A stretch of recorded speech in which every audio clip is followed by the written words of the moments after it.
हे एव्हरीवन, चला आज आपण जाऊया हेअरकट करायला. इथे मस्त असं आम्ही दोघं रेडी झालो आहे. उबेर बुक केली आणि हे आहे माझे आधीचे हेअर्स असे दिसत होते. आणि after haircut this is my look. आणि मी लेअर प्लस यू कट केलेला आहे आणि समोरून कर्टन बँग्स केलेत. इफ तुम्हाला करायचे आहेत तर तुम्ही असा कट करू शकता.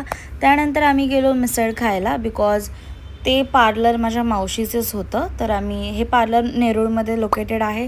त्याच्या बाजूला मिसळ आहे, ही आहे मावशी. त्यानंतर आम्ही मस्त असं मिसळ पाव एन्जॉय केला. आणि हेअरकट करायला ना खूप दिवसापासून आम्ही वाट पाहत होतं की करू का नको. बट फायनली मी केला आहे. आणि मम्मीने पण हा हेअरकट केला, यू कट केला आहे तिने फक्त. आणि खूप सुंदर असं वाटत होतं दोघींचा लुक. मग त्यानंतर आम्ही गेलो इडली खायला. तिथलची फेमस हॉट इडली म्हणून दुकान आहे. वरून आलो, मग घरी गेलो. मग त्यानंतर आता मी आले इथे सामान घ्यायला बिकॉज मला स्किन केअरचं आणि थोडंसं मेकअपचं सामान घ्यायचं आहे. तर चला जाऊन पटकन ते सामान घेऊया. आणि मस्त मी हेअरकट वगैरे केलाय. तुम्ही माझा लुक नक्की बघितला असेल, खूप सुंदर वाटत आहे. आता चला आपण पटकन सामान घेऊया.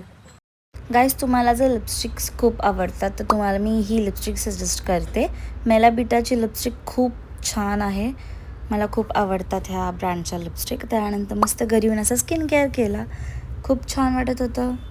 पॅकिंग चालू आहे. मी तुम्हाला गाईज आता दाखवते की मी काय काय घेतलं मेकअप वगैरेचं सामान. तर चला बघूया. शीट मास्क घेतला सगळ्यात पहिला, जो मी यूजच नाही केला. त्यानंतर ही लिपस्टिक, मॉइश्चरायझर आणि प्रायमर. आणि इयरिंग्स घेतले होते, राखी घेतली होती मामासाठी, मायसेलर वॉटर आणि फेस वॉश. सो या guys, that's it for today.